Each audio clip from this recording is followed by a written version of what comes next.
Sir ఇప్పుడు at least ఈ అంశాల మీద ఇప్పుడు పార్లమెంట్లో చర్చ అంటున్నారు కదా, ఈ ఆజాదీ నినాదాలు బ్రాహ్మణవాది మనువాదీలకు కన్ఫైన్ అవ్వకుండా లిటరల్లీ ఇట్లాంటి చర్చ జరుగుతుందా? నేనైతే నిజంగా దిస్ ఆల్ పాలిటిక్స్. నేను ఫస్ట్ తప్పు పట్టే 2-3 లెవెల్ చూసుకుందాం. ఒకటి పేరెంట్స్. ఈ పేరెంట్స్ అన్రియలైజ్డ్ డ్రీమ్స్ అంటాం మనం.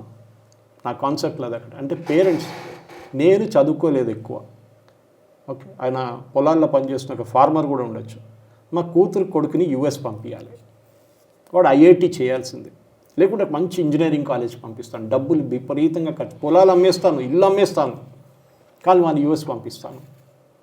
అదే వాళ్ళ అల్టిమేట్ ఎయిమ్ అన్నమాట. ఇంకోటి ఏంటి, మిడిల్ క్లాస్ అస్పిరేషన్. నేను ఐఐటికి వెళ్ళలేకపోయాను, నేను డాక్టర్ కాలేకపోయాను, మా కూతురు కొడుకు డాక్టర్ ఇంజనీర్ కావాలి. వాళ్ళకి ఆ కెపాసిటీ ఉందని అడుగుతారు సాయి గారు. I lost you are an engineer Sai గారు, మీరు ఎందుకు మీడియాలో వచ్చారు? మీరు కూడా ఏదో సాఫ్ట్వేర్ కంపెనీలో ఏదో కోడింగ్ చేసుకుంటే కూర్చోవచ్చు కదా. మీరు కూడా మొదట్లో నేను ఏం చెప్పే సమాధానం ఏంటో తెలుసా సార్? మొదట్లో నన్ను అడిగినప్పుడు చెప్పేసాం, నిజంగా కూడా అదే అనిపించేది. చదివింది పేరెంట్స్ కోసం, చదువు పని చేస్తుంది నా కోసం అన్న ఫీలింగ్. 95% of the students are this. అనిపిస్తుంది దీనికోసం పని చేయాలని. అది అడగరు పేరెంట్స్, పిల్లలకి ఆప్షన్ ఇవ్వరు. లిటరల్లీ మీరు దానికి ఇంకో ప్రాబ్లం కూడా ఉంది. ఇప్పుడు నిజంగానే నేను మీడియాకి సంబంధించి మీడియా అంటే ఏంటి, ఏదో బిఏ మ్యాస్ కమ్యూనికేషన్ ఏదో చేయాలనుకున్నాను అనుకోండి, జర్నలిజం ఏదో కోర్స్ చేయాలనుకున్నాను అనుకోండి, ఏంటంటే నువ్వు డిగ్రీ చదువుతావా, అయిపోయింది కదా, ఫస్ట్ బోరల్ అవుట్. నాతో అయింది కదా, ఉస్మానియా ఎంట్రన్స్ రాశాను 1983లో. I came second in the entrance. Fee కట్టడానికి రెడీగా ఉన్నాను, నాకు గుర్తుంది ఇప్పుడు కూడా. ఆ రోజు వెళ్దాం అనుకుంటే మా ఫాదర్ 2-3 ఫ్రెండ్స్ వచ్చారు. ఓ మిస్టర్ విజయన్ ఎక్కడ, మీ కొడుకు ఏమైంది? మా ఫాదర్ జర్నలిజం చేస్తాడు, చిన్నప్పటి నుంచి వాడు చాలా ఇంట్రెస్ట్. ఏం సార్ 500 రూపాయలు జీతం కూడా లేదు, డెక్కన్ క్రానికల్ ఒకటే పేపర్, హిందూ ఇప్పుడే వచ్చింది, ఏం nothing is there. Okay, let him do something else, let him do engineering. మా ఫాదర్కి ఏమో ఆయన ఇంజనీర్, మేము but he never insisted. That's the great thing about my father. ఇప్పుడు ఆయన లేరు, ఈ పాస్ట్ అవే ఇన్ 2000. బట్ మా ముగ్గురికి, నన్ను, మా సిస్టర్, మా బ్రదర్కి చెప్పింది ఒకటే మాట, do what you love to do. నేను అడగను, I can only teach you. డబ్బులు లేవు నా దగ్గర ఎక్కువ. I'm a typical government railway engineer, middle class, మన దగ్గర ఇంతే ఉంది. చదువు is the only luxury I can afford. అది మీరు ఏం కావాలి చేయండి, I support you till a stage. అక్కడి నుంచి మీరు you have to be on your own. That is what it did. Finally hotel management చేశాను నేను వెళ్ళి. నాకు చాలా ఇష్టం ఉండే కోర్స్, ఇప్పుడు కూడా I still feel it's a great course to do. ఇది సాయి గారు ఇంపార్టెంట్. మన దగ్గర ప్రాబ్లం ఈజ్ పేరెంట్స్. నేను వాళ్ళనే తప్పు పడుతున్నాను. మీరు కోటా సూసైడ్ చెప్తున్నారు సాయి గారు, ఐఐటీలో ఎంతమంది సూసైడ్ చేశారు? చాలామంది ఉన్నారు పిల్లలు. ఇంటర్మీడియట్ ఎగ్జామ్ ఫెయిల్ అయ్యి ఎంతమంది సూసైడ్ చేశారు? ఇప్పుడు ఎంసెట్ లేదు, ముందు ఎంసెట్ ఉండే, ఎంసెట్ రాసి ఎంతమంది సూసైడ్ చేశారు? బికాస్ ఈ ఎక్స్పెక్టేషన్ పిల్లల మీద ఫుల్ ప్రెషర్ పెట్టేస్తున్నారు. ఆ ప్రెషరే finally what you're seeing in exams also, NEET కానీ జేఈ కానీ. ఎందుకంటే వాళ్ళకి ఫ్రస్ట్రేషన్, ఫస్ట్ టైం రాసే నారో మార్జిన్తో పోయింది, 0.5 మార్క్స్తో పోయింది నాది, జీవితం అంతా ఫినిష్.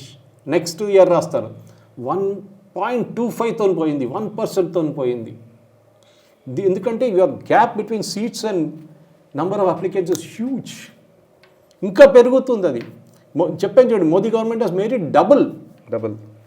కొన్ని కేసెస్లో ట్రిపుల్ చేశారు సీట్స్, మెడిసిన్ కానీ ఐఐటి కానీ. కానీ ఏం జరుగుతుంది? We are not upgrading a low level institutes to higher level. మెడికల్లో కూడా అంతే సాయి గారు. ఒక ఎయిమ్స్ ఎక్కడ ఉంటుంది, మన ఇక్కడ లోకల్ మెడికల్ కాలేజెస్ ఉంటాయి, పేషెంట్ కూడా ఉండరు.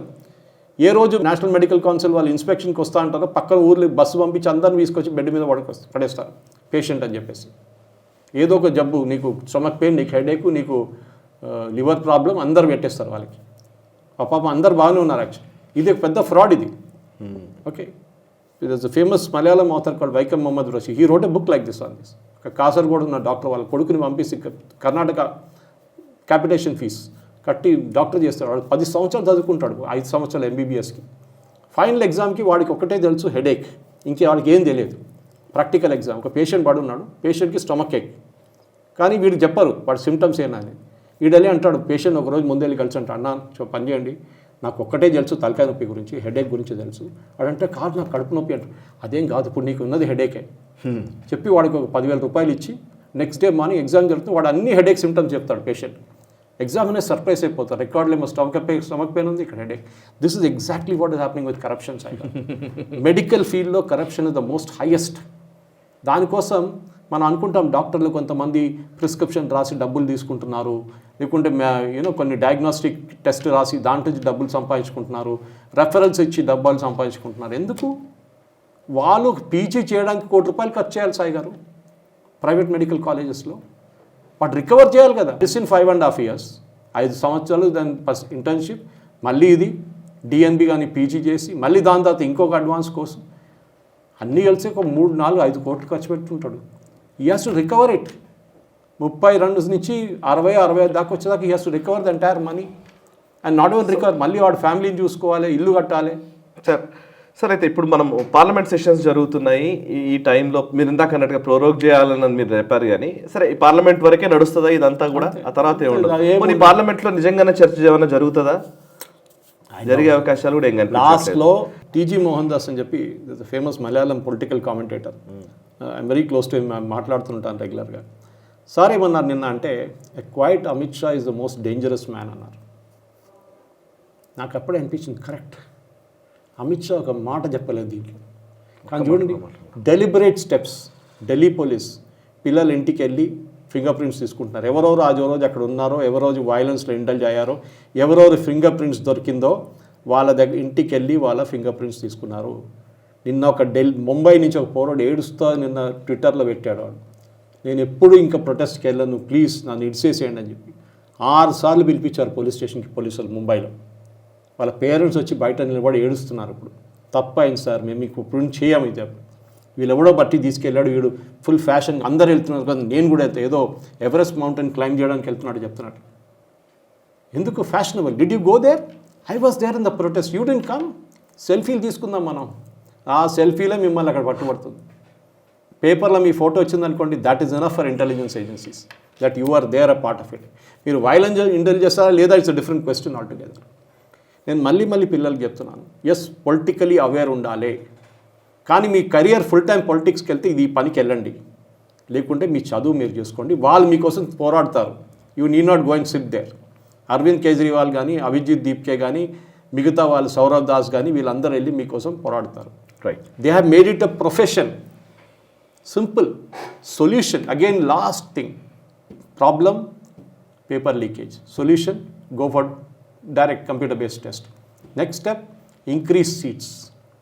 ఇంక్రీజ్ ఎక్కడ దాకా, ఒక రబ్బర్ బ్యాండ్ లాగా ఉంటుంది, ఇది ఎక్కువ గుంచితే స్నాప్ అవుతుంది. ఇప్పుడు ఉన్న దాంట్లో ఐఐటీలు ఇంకా పెంచలేమో ఎక్కువ. నంబర్ ఆఫ్ సీట్స్ పెంచాలంటే we need professors. Same with medicines. మెడిసిన్లో కూడా ఎంబీబీఎస్ కానివ్వండి, పోస్ట్ గ్రాడ్యుయేట్ లెవెల్లో కానివ్వండి, you need more professors. Infrastructure అది చేసే సీట్లు. అప్పుడు కూడా సాయి గారు 10% కన్నా ఎక్కువ మందికి సీట్లు రావు. 90% రాని వాళ్ళు ఏడుస్తారు, అండ్ డెఫినెట్గా ఏడుస్తారు.